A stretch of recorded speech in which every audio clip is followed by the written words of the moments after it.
you feel the vibes.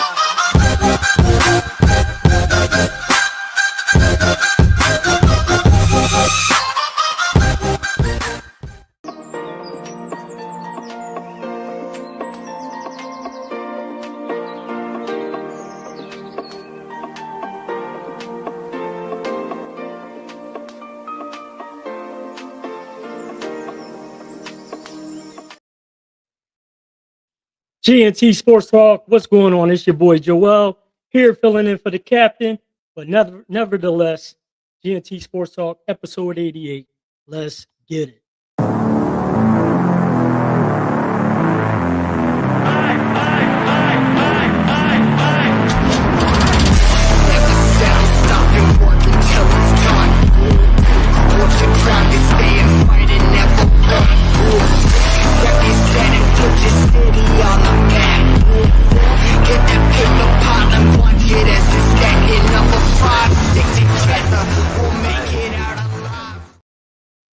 What's going on, everybody? Thank you again for tuning in every Wednesday. As you know, GNT Sports Talk, your boy Joel, Bird Gang. But I'm not here alone. Even though the captain bailed out on us, we all know we can count on the best promoter, none other than Tone, the promoter. Where you at? Yeah, what's going on? What's going on, GNT Sports World, man? Thank y'all for tuning in to another episode 88, by the way. You know what I'm saying? And y'all already know what this is. It's Autism Awareness Month. We're going to keep the ball rolling. Got another special guest for y'all. Let's get it, man. That's enough of me talking, man. Let's get into it. Oh, yes, we do. Yes, we do. And just like Tone mentioned, Autism Awareness Month, Autism Acceptance. That's the other one that a lot of people forget about. And we have a special guest with us today. And we have Bree joining the panel. Hey, guys. Yo, what's going on? Hey, how you doing, Bree? It's good. I'm glad to be here. Awesome. Well, we want to just start off. I want to just tell us a little bit about yourself. Obviously, you talk to me and Tone behind the scenes, but let the people know who you are. I'm Bree. I'm Brianna. I'm an autism mom. I feel like that definitely has played a part in how I identify myself now. My son is 7 years old. He was diagnosed at 2 years old. Yeah, so that's just a little bit right now. No, that's good. Definitely. I know, first and foremost, thank you for coming on and accepting the invite on the behalf of myself, Tone, and obviously Larry and the GNT family that we have. Because, last week's episode, we knocked it out of the park. Tasha did a phenomenal job. And this was mainly important for a lot of reasons. But nevertheless, it was more important to us because obviously we have someone on this panel in Tone that deals with this and lives this every day. So it was very important that for all of us to do something thinking outside the box, even though this is predominantly a sports podcast, but we wanted to make sure and highlight the month for those reasons. So I know Tone had a few questions for you. So fire away, Tone. Yeah. Like I said, like I was going to say, appreciate you for joining the panel, Bree. You know what I'm saying? Yeah, we work together. So, we've had a couple conversations, about autism and, having a child on the spectrum. It's a beautiful, beautiful thing. Same thing with me. My son was diagnosed at the age of 2. Didn't really know much about autism when he was diagnosed. Did a little bit of homework, but, you hear doctors say every child is different or every case can be different. So, they didn't. I didn't look for anything to happen the same way that it happens for other children. You know what I'm saying? But we do deal with some of the things, of the same nature, like behavior. Some are nonverbal, which my son is. You know what I mean? But obviously, there's ways around that and steps that you could take, obviously, to better your kid's life. As far as your life too, being a parent, dealing with that because every day you have to deal with it. You know what I mean? No matter what. What level it's on, what I'm saying? But you being a parent, you have to be there. You can't turn your back, because they ain't got nobody but you. You know what I mean? So again, thank you for joining this panel, you know what I'm saying? Shedding light to our fans and the people that that I'm saying that tuned in tonight. So appreciate, everybody who's tapped in on the night, that's watching this episode. And this is what we're going to do all month long. You know what I mean? Because that's what April is, autism awareness, like Joel said, acceptance as well. Because we gotta enlighten the people and teach the people how to deal with kids on the spectrum. Because you know what I mean. You might be out and somebody may look at you funny or look at what I'm saying. But if they don't know, you know what I mean, then shame on the people that don't really want to tap in and know what's going on. You know what I'm saying, on this side. You know what I mean? Because everybody lives and deal with things differently. So like I said, again, thank you for joining the panel. Of course. Like I said, I got a host of questions. You know what I'm saying? I ain't gonna try to, kill the show or kill anything with these questions, but it's something that obviously near and dear to my heart, and I want to just know how somebody who has a child on the spectrum, lives with it every day like I do. So I'll start off with tell me how you discovered your child had a disability. Um, it's crazy to say he was a year and a month. And like something in my heart, I knew, you just get that feeling. He was late to walking. He walked at 13 months. And they say boys are kind of like slow with that. So I was like, okay. Didn't think anything of it. But at a year and a month, so when he was first born, like 3 months to like 12 months, he was babbling, right? It was just like nonstop. And then when it came to like a year and a month, it kind of was like a little different. He wasn't babbling as much. So I was like, okay, that's kind of like weird. And then I noticed like his food choices when he started to like eat, it was specific foods that he was eating. And I'm like, okay, I'm not really used to it. I'm a first time mom, so like I don't, and at that too, we have nobody in our family that's autistic. So like I'm going through this alone at this point, but I know in my heart, like something's not right. So he was a year and a month. And then, it took to be as time progressed, because I would go to the family doctor, the pediatrician, and say, I kind of feel like something's off with him. And then eventually it took to being 2 years old where he started to get the evaluations and everything like that. And then it was kind of like a little bit more severe, than like noises bothered him, fireworks were extreme.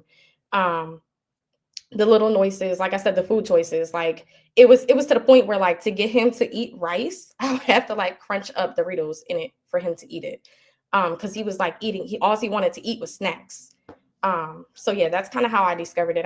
It was just something in my heart that I knew like something's not, he's definitely different, but like different in obviously a good way, like different that I don't understand, but like I want to be able to understand. So that's what it started our journey. Oh, okay. Yeah, it's funny that you say that as far as like walking late, because my son started walking late. He was about a year old, as far as the walking, and I want to say, when he was probably about 7, 8, 9 months, he was on the eye and thigh type thing, you know what I'm saying? Where people would do that.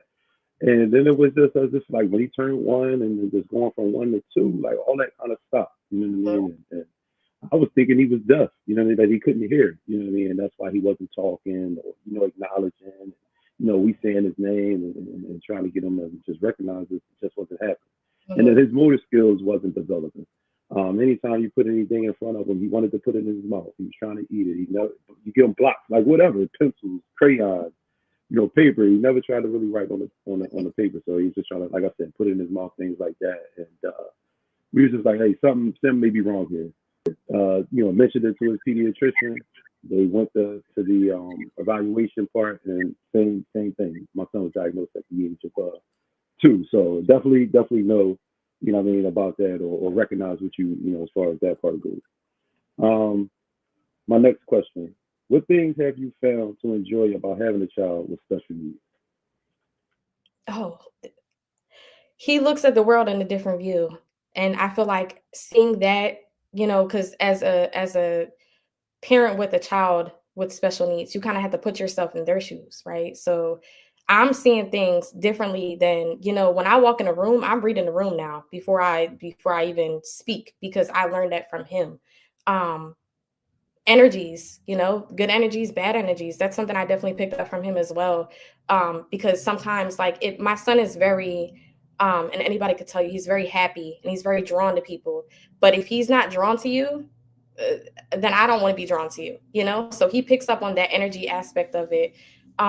There's never a dull day with it being, I can't say, I feel like a lot of my journey with being an autism parent, a lot of it feels good because you make it good. You get what I'm saying? So like even going outside and him running, that's something that like that's a stim for him right now, like him eloping. Okay, let's find joy in it and like race each other, like trying to find the happiness in it instead of just making it like as much as like anxiety, like I guess you could say. But there's a lot of things that I definitely enjoy, just the one-on-ones with him as well, getting to learn him through it.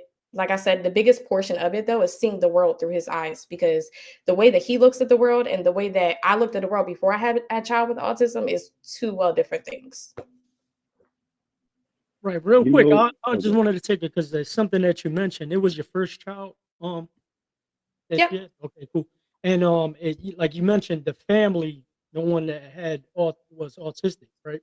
So how was it when you broke the news to your family? That your kid, that your son is your son, right? Yes. Yeah. So your son had autism, was Uh, diagnosed with.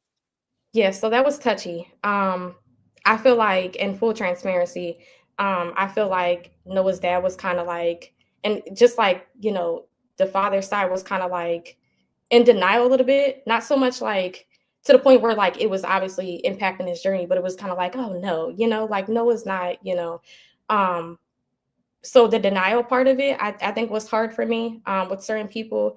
But overall, breaking that news to them, I definitely had support, like especially from like my best friend, my aunt, my cousins. They go to the extremities of like learning sign language at some point to like be able to communicate with Noah, because we were going through, like Tone said, that part of it, like, is he deaf? When a child's going through the diagnosis and evaluations, you have to get their hearing checked, their eyes checked, and evaluate everything before they are diagnosed. So I think breaking the news to them, it was hard for me because I'm emotional, and I kind of felt like I want you guys to kind of be emotional with me. But everybody played a different part. You had certain people in my family that were emotional towards it with me, some people that were strong for me, and it kind of balanced everything out. But breaking the news overall, like, we're Noah's village now. So like I feel like we all have different parts that we play in his world that make it work for him. Right. That's some of the same things that we heard last week as well. And like I personally asked because I have some family members that have been diagnosed with autism and stuff like that. And that was my question from that point of view, where you know people, friends and family that want to be involved and how to approach the situation and not overstep any boundaries, but like you said, just being part of that village to help out in these instances wherever they can help out, because I know it can be something that's clearly overwhelming, because I mean I got three boys, and all through when they were younger to now, they're all different stages where it was difficult, and they didn't have any type of learning disabilities or being autistic or anything like that. So I can only imagine where it's not just you're dealing with, a normal child where you have to learn the behaviors and stuff like that. So definitely shout out to everyone too that, played an intricate role and is part of the village for your son. And I think his name was Noah. Yes, Noah. All right, cool. So now I can just address them as Noah, but shout out to everyone that played a part in that younger man's role. Yeah, that's definitely one of the key things in obviously having a kid with special needs is getting that acceptance, or having your family to understand what it is that you go through daily, because you're the parent. You know what I mean? Yes, it could be a grandmother, grandfather, aunt, uncle, cousin, but they don't take primary care of this child. They can understand, they can listen, but they don't know. If they don't have a child on that spectrum, you really don't know. You know what I mean? Yeah, I can give you the information. I can, obviously, you could be around, our children, like that, but you don't know what it seriously is, until you're in that situation. Um, for a long time as a young buck, what I mean, we used the R word when we used to talk about, people and things like that. But if you ain't never had nobody in your family that was there, you didn't really know how detrimental, what I mean, that word is, man. And until I got in that situation, with my son being diagnosed, I looked at life and things totally different, totally different. You know what I mean? Really took it in mind of somebody else's situation, because your situation is your situation, but man, other people have it worse. You know what I mean? Some situations may be worse, man. no, my son can't talk, but there's other people with children who can't walk. You know what I mean? Who can't get around, who really can't do anything. They're just really alive. You know what I'm saying? At that point, so like I said, I look at everybody's situation differently. I don't speak on it. I don't hate on it. I don't bat an eye. Like it even really enhanced my, I guess, awareness of children that may be on the spectrum, even grown adults. You know what I mean? I was at a store one time and I seen a grown man. Grown man, I could tell he was on the spectrum. He sat there. He was rocking. He had his hands over his ears. He was just sitting there, and I looked at him and I smiled. You know what I'm saying? I smiled because what I was thinking is, that's my son. You know what I mean? That's how, what I mean, I could probably view how my son may be, and he may not be, because I've seen crazy progression with my son.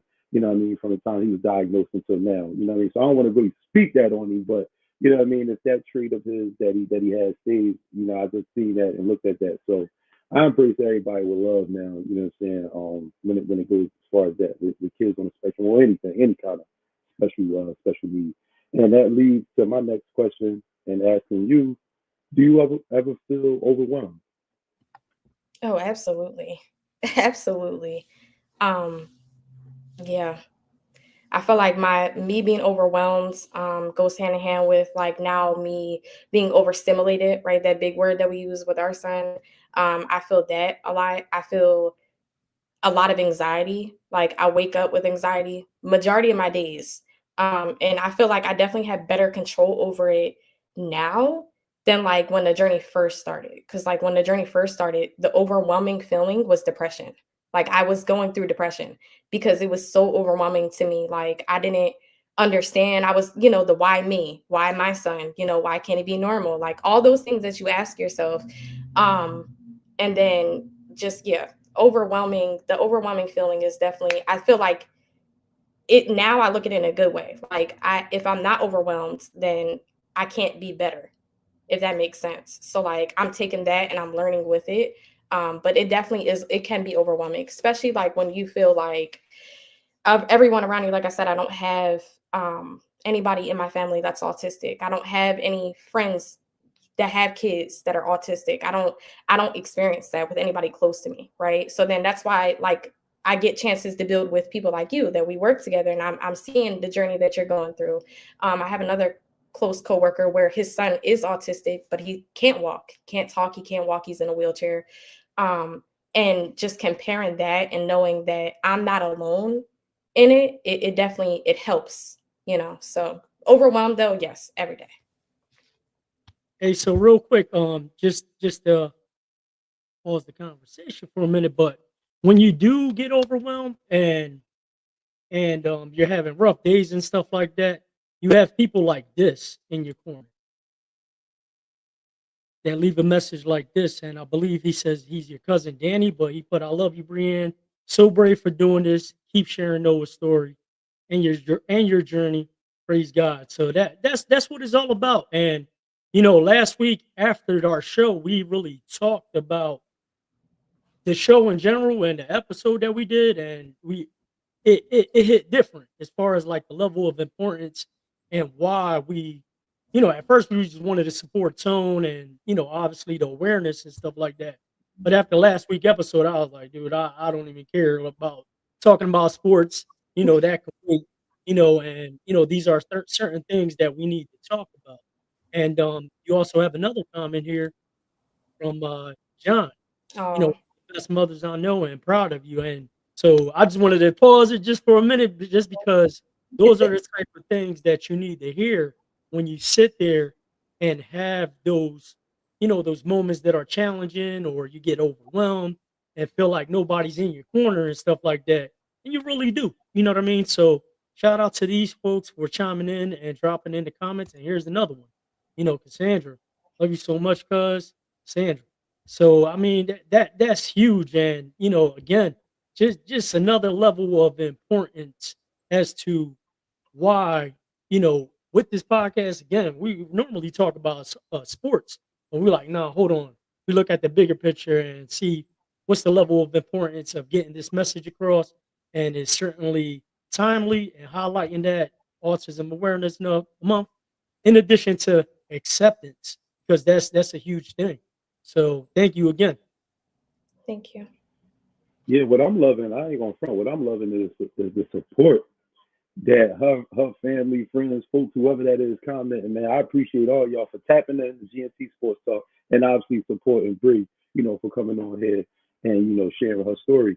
And that's what it's about, man. Just like you said, Joel. Like, we're normally a sports podcast, talk sports all day, each every day in a barbershop, at work, wherever, right? We talk about that every day, right? But do we talk? Does anybody talk about autism every day? You know what I mean? It's just segments where you can pull up, you know what I mean? I'm sure it's segments that you can pull up on the internet and read and watch about autism. But how often is that happening? You know what I mean? Like, yeah, this is the month to be aware of it, but we got to do this 365 days. You know what I mean? Well, at least that's the message, or that's where I'm coming from, because obviously, like, I deal with it. You know what I'm saying? I live with it every day. So appreciate the love and the support. You know what I mean, from your folks for tapping in. I appreciate y'all. Um, Next question I have is, what is Noah's strength and what does he enjoy doing? Oh, he literally like answering what he enjoys doing is like kind of like a hard one for me, right? Because he's like the happiest kid that you'll ever meet. It was to a point where like when we got him reevaluated, they told me, "Are you sure he's autistic? Because he has a lot of emotions." And I'm like, "He's definitely autistic, but he enjoys life like no other. Like he literally like I can he loves cars, right? He loves cars. He loves lining them up. He loves the pretend play, but he loves like doing the laundry. He likes taking my spatulas and washing them. Like he enjoys he enjoys things that like, he finds happiness in anything. The biggest thing though, I think he enjoys is definitely being around family. I definitely think that, him being around his family, especially like his little brother, because I have a younger son as well. Their relationship is just like they're two peas in a pod. So like he's learning off of him. He loves his time with him. Um, his strengths, I definitely would think that I see that's a hard one too, but his strengths are definitely he doesn't give up. Like he's resilient, right? So like it doesn't matter what's going on in life. He'll still walk in that room with a smile on his face. And I can say that to say, so he's autistic, but he's also newly diagnosed epileptic, right? So he was diagnosed November of 2023 with epilepsy that goes hand in hand with autism. And I just remember that moment, like I'm shooken up. I'm anxiety like, wow, this is a lot for me. He had a seizure, and it was cluster seizures, and it was about 3 years ago now, the very first one that he had, and it was 45 minutes long, like in and out, in and out, in and out, in and out. And to me, my world is ending. Like I don't know what's going on with my son. We go to the hospital, he sleeps it off, and he wakes up with this smile on his face like no other. And I'm like, I'm crying, I'm upset, and you're still resilient, like you're still going. That's like one of he's resilient. Nothing is going to stop that kid. It doesn't matter. This diagnosis, like I say all the time, autism doesn't define my son. He defines autism. Like he's a prime example. Like he'll never, his biggest strength is that he's going to keep going. And I'm going to keep going until I figure out a way to achieve what I want to achieve. That's his biggest strength. Yeah, that's like you said. You don't let he don't let the autism define. He don't define autism. You know what I mean? Like, you know, I got that tatted on my hands. I don't know if you can see it, but like I'll fight your fight. You know what I'm saying? Because that's what your kid gonna need. He needs the support, the love. Like you said, you was all emotional, but he came out of there like, listen, you know what I mean? I may have this, but it ain't gonna sit me down. It ain't gonna stop me. You know what I mean? I'm gonna keep on going. And that's the support and everything that a kid needs from a parent, man. As long as you there for your son, you know what I mean? Everything is going to work itself out. Like you said, he loves life. He's happy. He loves enjoying doing laundry, dishes. You know what I'm saying? And I'm sure he gets all that, from you. You know what I mean? And the people who he be around, on a daily basis. So that's what's up. He has a positive, influence in his life to help him, get through that. Now, so my next question is, what kind of struggles does Noah go through because of the disability? I definitely think his struggle is sometimes he like the emotion part of it. He even like if somebody like is like up like mad, he doesn't understand like the anger part of it, right? So like a boundary per se. So like at school, for instance, like right now we're dealing with him kind of like if a kid doesn't want to play with him, he kind of gets like upset. Like he doesn't understand boundaries. I think that's something that he's struggling with right now. Like if somebody puts it up, he's like, oh, okay, like I can still like, bypass this. Like, no, it's everybody has boundaries just like you have boundaries. So I think that's something that we're working through right now. Because it is affecting like his day to day. And then just the anger portion of it, right? And the upset, like the emotion part of it, like he understands like happiness, he understands like, sad to a certain extent. Like if I'm upset, he understands. But if somebody that he doesn't know is upset, he doesn't get it. He thinks it's funny. Like, oh, you're upset, haha. And he's gonna laugh about it. If somebody's angry, he's gonna laugh about it. So I think that's his biggest challenge right now is the behavioral portion of it, to understand like we have to work on that with you so you understand that you identifying that could benefit you and not put you in certain circumstances where like at school, you're getting into like a tussle with another kid that's on the spectrum as well because you guys cross your boundaries. So that's definitely something that we're struggling with right now. Right. Just pause again. We have another comment. Again, just more support for you. I mean, here, true meaning of a strong woman. I'm so proud of you from Khalif. And man, I mean, shout out to everyone that chimed in because I mean, these are all new folks that chimed in, to the Yeah, podcast. yeah, Support you. So that's you tough. definitely have a village. And if you didn't know that, you know now, with all the Right. comments that you're getting. But my question actually was for both of you guys, because just me sitting here thinking about different things. Um, when you guys possibly have like different things that come up, like I know, like normally for me, like when I was, when my kids were younger, I should say. I don't want to say when I was younger, date myself, tone, give myself an age. But when my kids were younger, when you had certain things that came up, they got sick from school, or parent teacher conference or certain things like that. How has your employer been involved as far as like understanding things that, because I know is a thing, and obviously like I want to talk about that because some people might have some understanding employers and some may not, you know what I mean, because they just don't understand like something happened. Like I know when something happens with one of my kids, I'm like, you can't tell me nothing, I'm gonna go, like it ain't nothing, ain't no nothing to talk about. But have you guys dealt with any instances or anything like that? And this question is for both of y'all because I just sitting here thinking and talking, about the conversation. I know those are certain things that, because they're so attached to you guys, I know they just want to see your face, that familiar face, if there's an issue or they're sick or something like that. Go ahead. If you want to answer first, you can, Bree.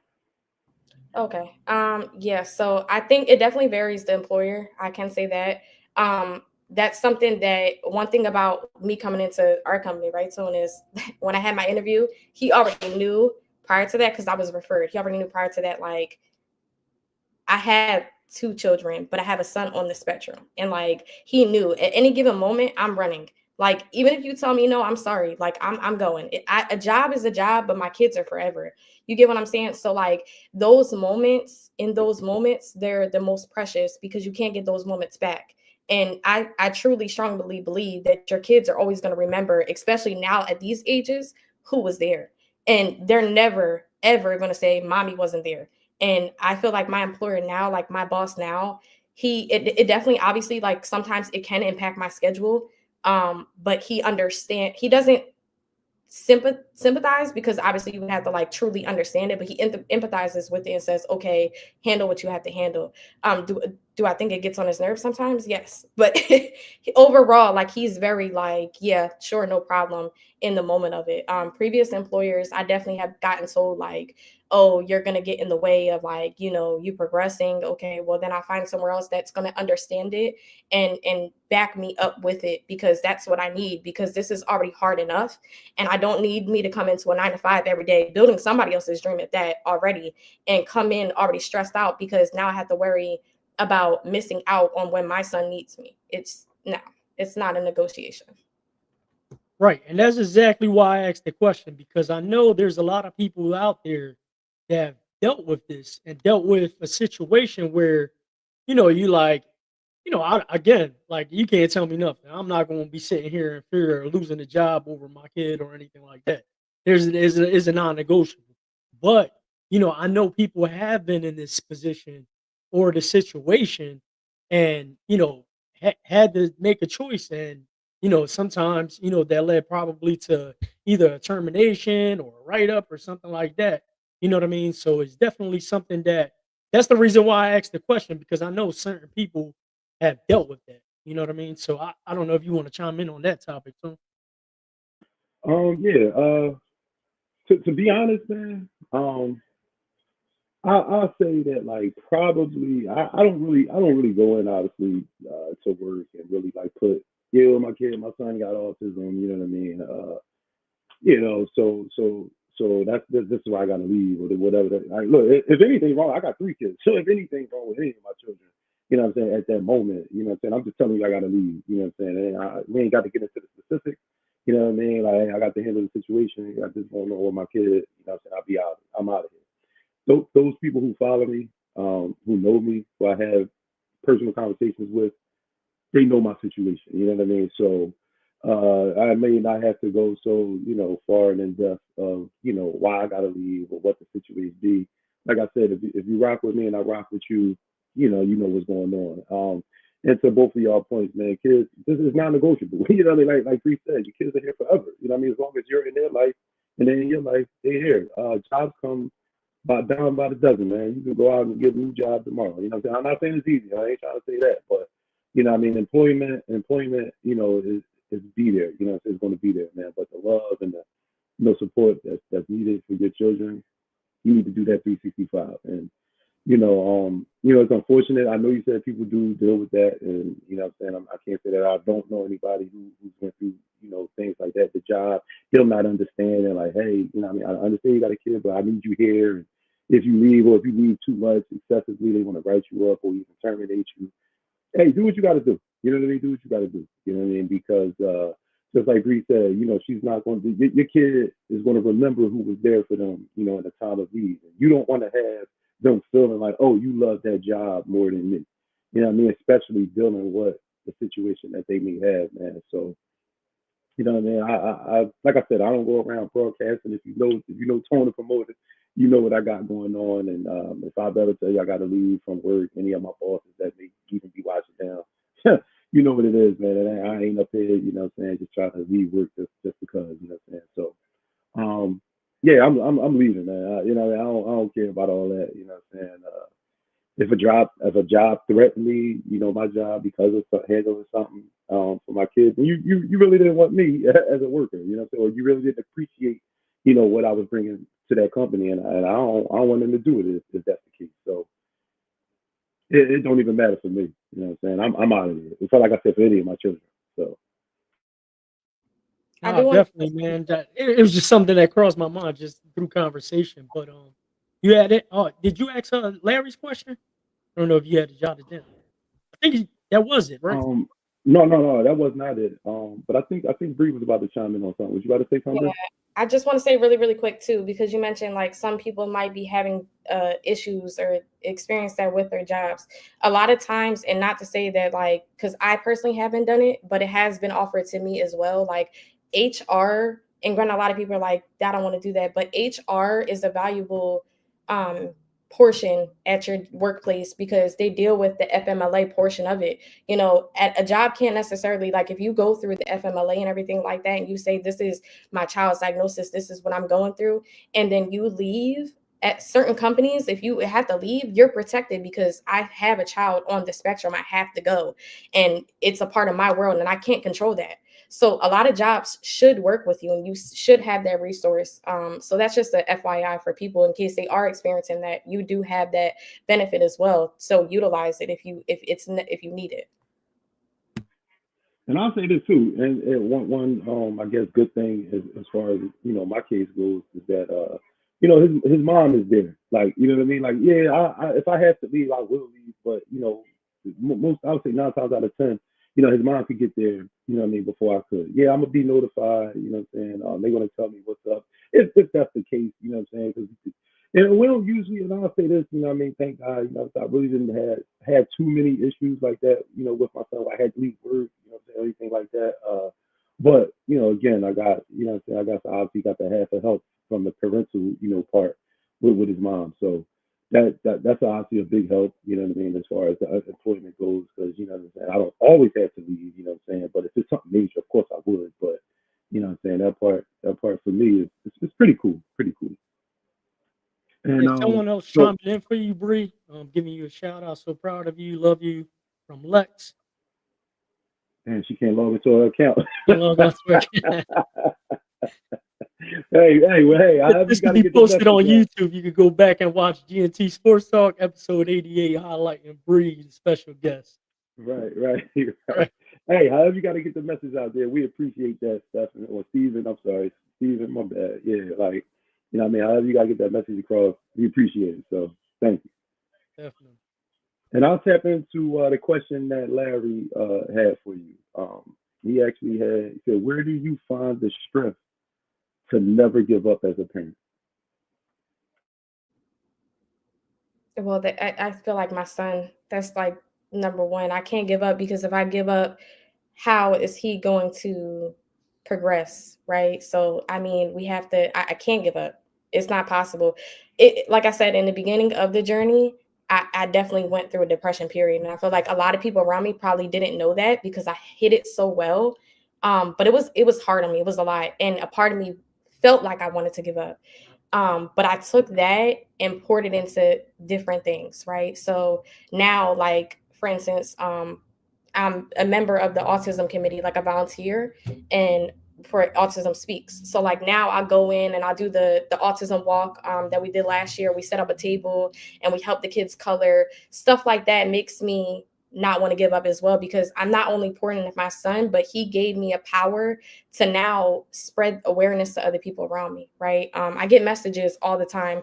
I don't post my son's journey as much on social media as I used to, but like they see little highlights and little portions of it, and just getting those messages like, hey, my cousin, his child's on the spectrum, and can they reach out to you? That makes me not want to give up because I have now a power, like I said, to affect everybody else and to help everybody else grow through this as well, and not just myself. But number one priority, my son, he keeps me going. Like it's just not as happy as he is and as resilient as he is. I would be a failure if I gave up on him when he's 7 years old and the weight is on his shoulders and he's running like it's not, So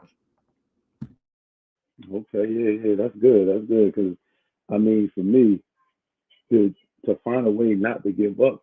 Number one is my kid. You know what I mean? That's the power and the strength of me not giving up. Nothing else other than that.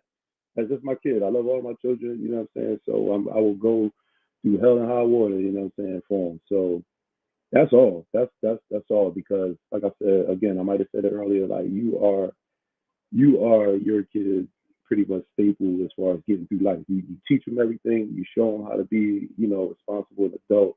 You teach them, you prepare them for life. Let them know the obstacles and everything that they may face. Growing up once they become, grown and get on their own. You just try to help your kids and teach them, what to look for and how to deal with this world because it's crazy out here. And then having a kid on the spectrum, everybody don't understand and everybody don't know. So you definitely have to be that staple and that anchor. That kid in that kid's life. So commend you for that. Um, now, since the initial diagnosis from the age of 2, what progress have you seen in Noah? oh, immense progress. He's still considered nonverbal, but now he definitely like he's trying to get the words out, and he won't stop. He'll repeat himself 5 times until you understand at least one of those words that he just said. Like, for instance, today I came home and he was like, "That's my mommy." I'm just like, ugh, it warms my heart because granted he can't say those big sentences, but like the little ones that matter. I remember being at a place where like I'm like I just want to hear him tell me how he loves me, like I just want to hear my son say I love you. And now we're at a space where like when I leave him or like whatever the case may be, he's like I love you, and like hearing that, it warms my heart. So his speech has definitely came a long way. And then just overall, like his progress is, he, like I said, at one point it was the sounds, right? I mean, now he has this new thing where every now and again, like when we get on a highway, he freaks out and I don't understand. So I'm like, okay, I'm just gonna get off the highway and take the back streets because I don't want him to go into that episode and that full-blown panic attack. But he even progressed with like the sounds portion of it. Like at one point, the fireworks were so bad that like 4th of July's and everything, I didn't go to events. I stayed in the house with my son. And it was the point where he would do the hand over hand and pull me into the bathroom and sit there and cover my ears. Like, son, you're the one that's affected by it. Let me cover yours, But now, like when he hears fireworks, he kind of makes the stimulus sound like, and like kind of like shake his head and then like he sits next to you, but it's not so severe. So like he's definitely worked through the sounds and food. Oh my God. Even the progress with food. Like he will sit there and eat 4 chicken wings. He tried lamb, which is crazy to me because he don't eat things that look funny. And lamb kind of looks funny. Like he don't eat steak, but he ate the lamb. And then it was to the point where I couldn't get him to stop eating the lamb. So like even the food portion of it, like him being able to say, okay, I want to try new things, and watching him develop through that and taking that's like, okay, let me try it. That's definitely a lot of progress as well, because before it was just like when he said no, it was no. It's no way around it. Yeah, that was one thing. That's one thing that I could, or two things I should just say that the progress for my son was food and speech, definitely for sure. Just like you mentioned earlier, that your son would only eat snacks like early in the diagnosis. My son would only eat French fries and pizza, and the pizza had to be from Little Caesars. Like he wouldn't eat no other pizza, no other. It just had to be from that, and that was all he ate. Like as far as food, other than like you said, the snacks and of course drinking water, juice, and stuff like that. And I'm just like, wow, man, this kid needs to eat more than just this. You know what I mean? Like, I just didn't, I didn't understand why he didn't want anything else. But of course, you got to eat. So that's of course what we fed him. And I think one time, I think I had made like a couple of noodles, some ramen, right? And this guy went over there. He was obviously a smaller guy. He went over there and he grabbed one of the noodles. He put it on the table. He let it chill for a little bit. Then he ate it. And I was just like, okay, what I mean? Cool. So I put another one down there, messed around with it, he ate it. Then next thing you know, he around the man now. Like so he just he was on top of that. Boom. He around it, boom, boom. And one time, like I used to cook chicken, put those steaks on the grill, all that stuff. And I could leave the food on the table. He wouldn't even touch it. He would just be on there on his iPad, on his phone. It could stay there for hours. And one time, threw some steak on the grill, whipped it up, threw that joint on the table. I ain't think he was gonna touch it, of course, because he never do, right?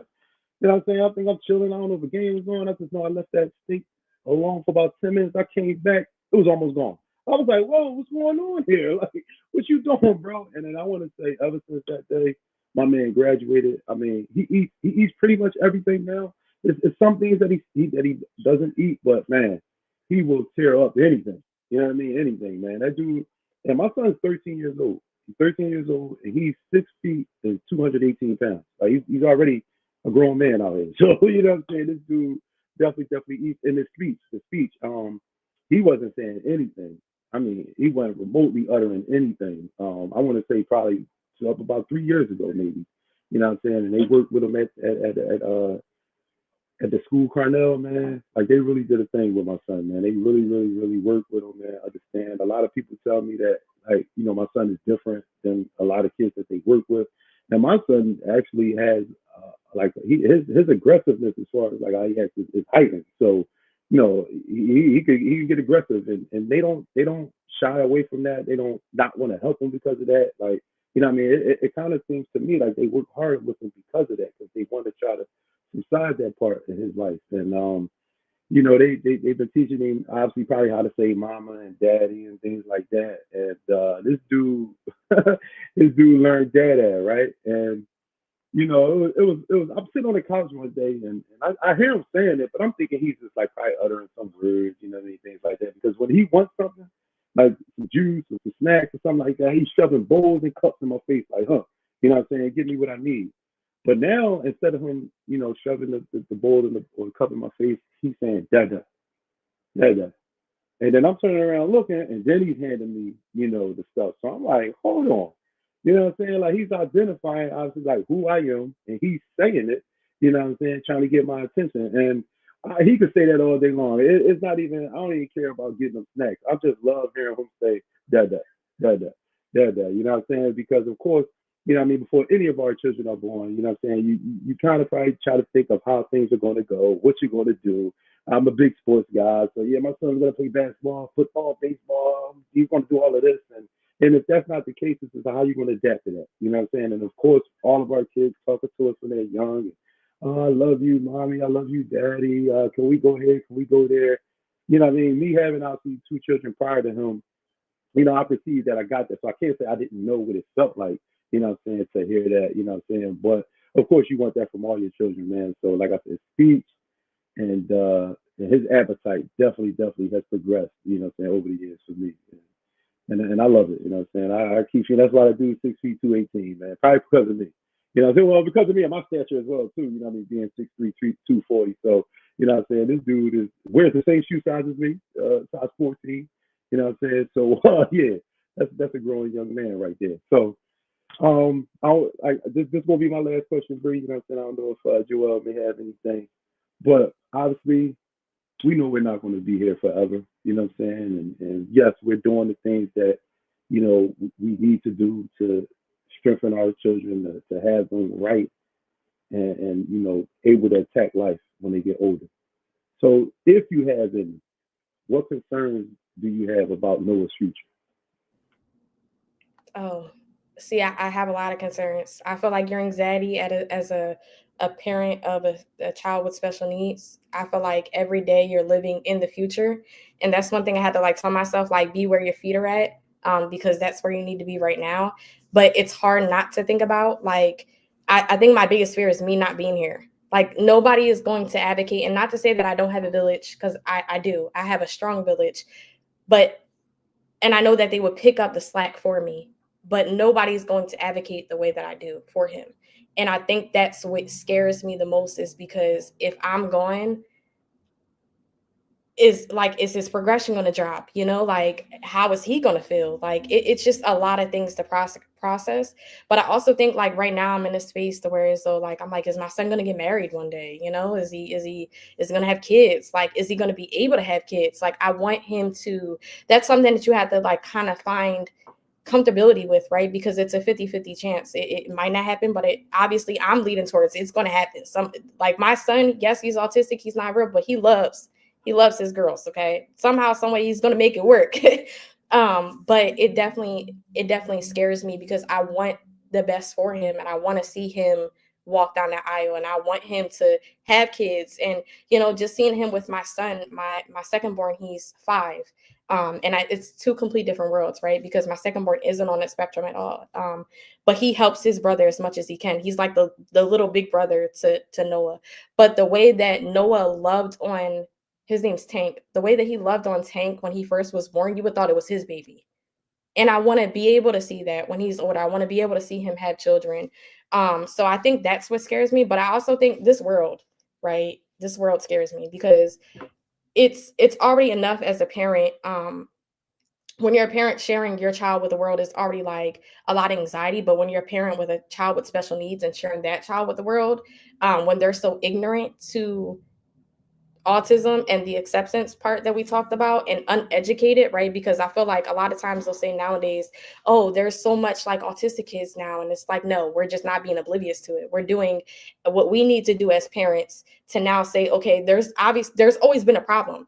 We were just ignorant to it before and we're shining more light on it now, So I think that part of it, because like you said earlier, like the stares you get, like I'll go in the supermarket and sometimes if my son doesn't he's not comfortable, he wants me to hold him. I'm gonna hold him. He's almost as tall as me. Okay, he literally comes up to here. He's 7, but he comes up to here. I'm gonna hold him. And I get stares, oh well, why are you holding your son? And because he's autistic and you guys scare him because he's at that point, right? He's overstimulated, right? So I'm gonna do what I need to do to make sure that he feels the most comfortable. And at that point, we'll work through it. That way, I don't need to do that, but that's what I'm going to do. So I think this world is definitely a scary thing. Like if I was to go, it scares me how like the world would impact him, right? Because to him, he walks out like I don't care what anybody says or how anybody looks at me. But to me, because I'm actually feeling all that with him and he doesn't see it, but I do, it's definitely it's scary. Yeah, I would say, you know, it is a concern, not even just so much for the future, it's just a concern of mine even today, with my son being nonverbal. Just not being able to tell me if he's being mistreated. You know what I mean? If he's being abused or anything like that. And I'm not saying that this is happening, but there's just things that I think about mentally that if it was to happen to him, I would probably never know. You know what I'm saying? I think that sometimes he may come home from maybe having a frustrating day at school and taking it out on us because we're there. We always have them, and then it's just like sometimes the episode can happen, and and I'm asking him. Of course, I'm asking him what's wrong, what's wrong, what's wrong, but he's not telling me like, oh, I had a bad day in school. Teacher didn't do this and that. I didn't get this and that, and like I said, I would never know. I would never know. That's a concern. That's the biggest concern. With me is my son just dealing, like you said, this crazy world, dealing with people and things in this world, and not being able to tell not only me, but just anybody. You know what I'm saying? And and just to piggyback off of what you said, as far as like, when we're not here, and nobody will advocate for, your child like you. That's definitely obviously the truth, and that's with anybody's children. You know what I'm saying? I think anyway, what I mean, being on the spectrum or not, what I mean, nobody's gonna go hard for your child like as you would. And obviously, it sounds like it's very, very good that he has a brother in Tank, like you said, that's in his corner, that's like the little big brother. So, what I mean, I would say that, what I'm saying, when they get older, Tank got him. You know what I'm saying? Tank got him, and I think he'll have him on the level, what I'm saying, that you have it. So that's definitely great. What I mean, that you do have another child, what I'm saying, that's they're growing up together. He loves his brother. He's gonna rock out and be there with him 100%, just like I feel as though my two daughters that's older than my son, will have him just as well as we do because they've been there since day one, since my son's, first day. So it's good and great that we got the support, what I'm saying, and siblings, what I'm saying, that will go to bat for us. But like I said, you're definitely 100% right as far as no one advocating for your child, what I mean, the way you would. So that's how I feel about that. Yeah, man, and I'm smiling over here because it happened again, Tone. 53 minutes in. When we talked about, we was like, "Hey, Bree, we're gonna bring you on. We're gonna talk a few things, ask you a few questions, maybe 15, 20, 25 minutes. If you want to stay around for the sports section topics, then whatever, because we usually jump on for an hour. But that just speaks to the level of importance with the message. Just like you guys was talking about, and Bree mentioned it, where people are uneducated about these topics and like give you the stares and all that stuff. And this is the reason why when we talked as a panel after last week's episode, we were like, I don't even care, bro. Like we could wait to talk about that. You know what I mean? So definitely time well spent, not enough time, if you, in my opinion, because just like Tone was saying certain things and like me personally, like yeah, I still do have those concerns and my kids aren't, dealing with anything like that as far as like when I go like, hey, what can I leave them behind? All that stuff like that, making sure they're all well off.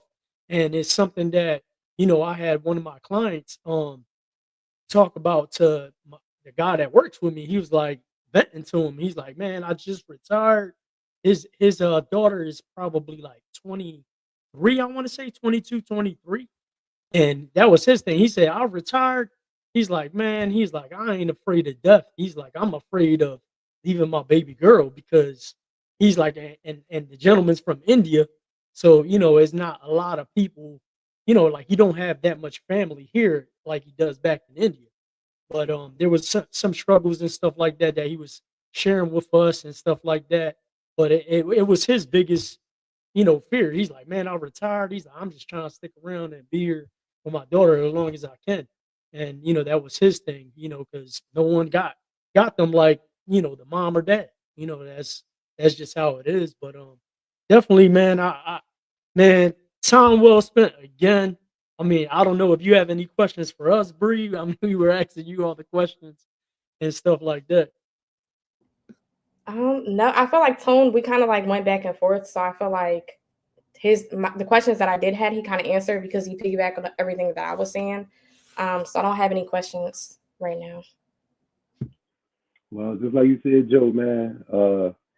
You know what I mean? And I think we, and it's good obviously that we have a template of things that we do and how we do it. Yeah, the idea, because we're a sports podcast, right? The idea is to talk some sports, but we're highlighting autism awareness. And I just think that the energy from our conversations from last week, this week, it's just driving us to just really make people aware of autism, man, or just kids on the spectrum, behavior, behavior, mental issues, things like that. Like I said, sports is here every day. There's a game on right now. You know what I'm saying? There's a game on right now, and but how many people probably right now is online talking about autism? So, like I said, I love it, man. I embrace it each and every day. Love my son so much, what I'm saying, that I will, what I mean, I'll speak about this every week, if I need to. Obviously, y'all know, you know what I mean, Joe, y'all know, man, what I'm saying, like how me and my son rock, what I mean, yeah, Cat made a joke about me showing up late and stuff to shows, yeah, to these shows that we come on every week, but, sometimes I get my son on Wednesdays, and he may not get picked up until Showtime, what I mean, stuff like that. And, I'm gonna be late for my son, you know what I'm saying? Not saying I don't care about the guys or anything like that, I don't care about this podcast, but again, who's gonna go to bat for your kid like you? So, you know what I mean? I love it, man. I love it. Hey, listen, we've been on 57 minutes, and this has been another dope and fire, what I mean, conversation. Um, I'm glad, obviously, what I'm saying, I've met you, Bree, and like you said, you're not alone, what I'm saying, in this walk, in this journey.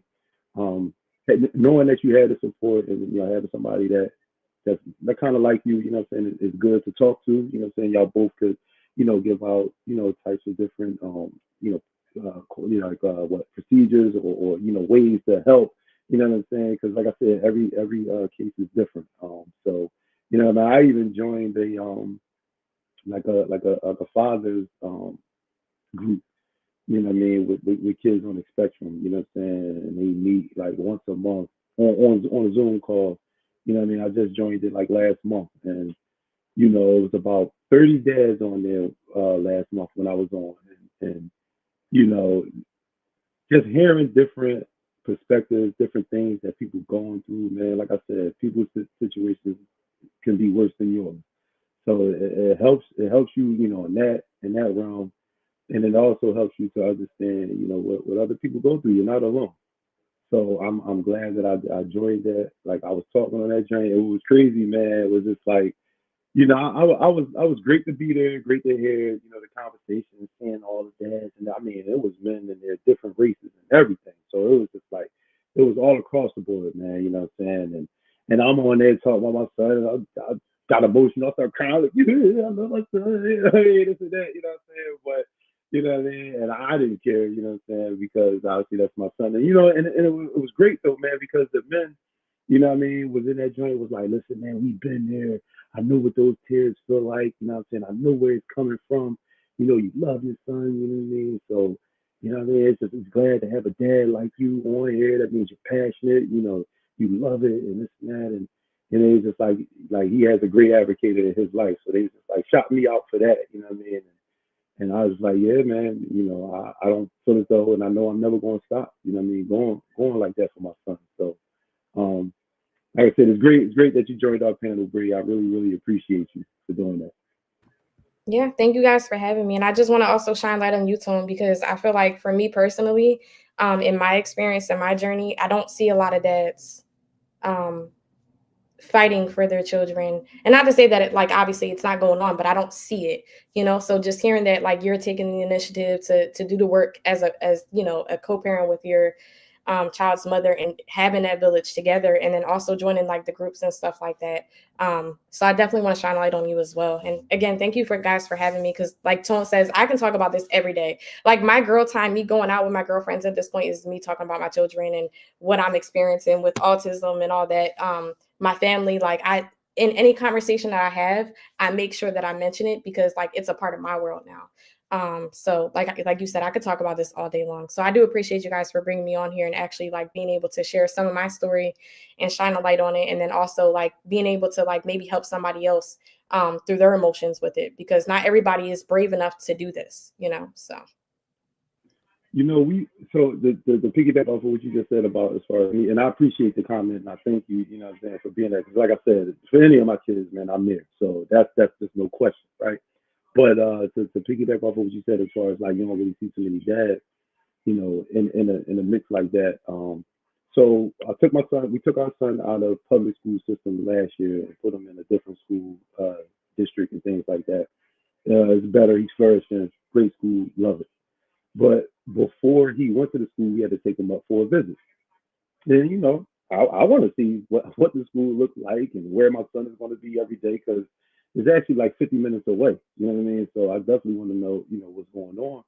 And when I showed up and showed up with his mom, his two sisters, we were there all together. And you know, that the principal, he shook my hand twice. Shook my hand twice. And the second time he shook my hand, he was just like, man, you know, he's like, I really commend you and I appreciate you for coming, man. Because he was like, you know, it's always the mothers who's up here with their kids. He was like, you don't see the dad, you know what I'm saying, up here. And he was just like, I just want to thank you, man, you know, for showing up and you know, coming. And I was just like, it was nothing to me, you know what I mean? I'm like, well, I'm everywhere, you know what I'm saying, with my kids as far as, you know, along the lines of that. And I was just, you know, I appreciated it. I thanked them and things like that. I said, listen, man, I'm there for my kids 24/7. You know what I'm saying? So, you know what I mean? I'm not saying I'm not the only one that's like that, but I say shame on the dads who not. You know what I'm saying? Because, you know, yeah, your kids didn't ask to be here. You know what I mean? You laid down with that certain somebody, you know what I'm saying, having that fun, and you did what you did, and now you got to pay those consequences. And it's not even a consequence, it's a blessing, you know what I'm saying? So um, that's just the wave I've been on, you know what I'm saying? I don't know if that just had anything to do with my upbringing. You know, I was raised with both of my parents, and I don't know if that has anything to do with it, but I definitely not and don't want to be no deadbeat out this joint. So, you know what I'm saying? I'm gonna do what I gotta do each and every day. So Yeah, man. I mean, we talked about it before, man. Chances are, for me, if you are a friend or someone that I talk to on a regular basis, and you are a deadbeat dad, like I'm not cool with you, bro. Like it's just that simple. Everyone that's in my circle or that I associate with or be around is A1 fathers in their kids' life and know where the kids at, know are involved and from a supportive standpoint, heavy, heavy. And that's something that like I just can't even I don't even understand how someone can have someone that is their child and is not involved in their lives. It's just weird to me. I will never understand it. It's nothing. It's nothing to even talk about. Put it that way. But we're gonna shut down the show. I'm gonna leave it to Bree first. Any last words, Bree?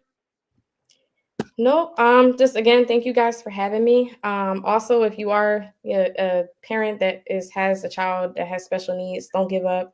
Always try to find an advocate if you need one. Build your own village, right? Because that's going to be important. But most importantly, never give up because you are stronger than what you think you are, and it just takes you to identify that, and your child will help you do so. Awesome, awesome words. And Tone, any last words? man, again, thank you, Bree, for joining this panel. You know, shedding the light and giving us obviously the everything that you go through in Noah's life.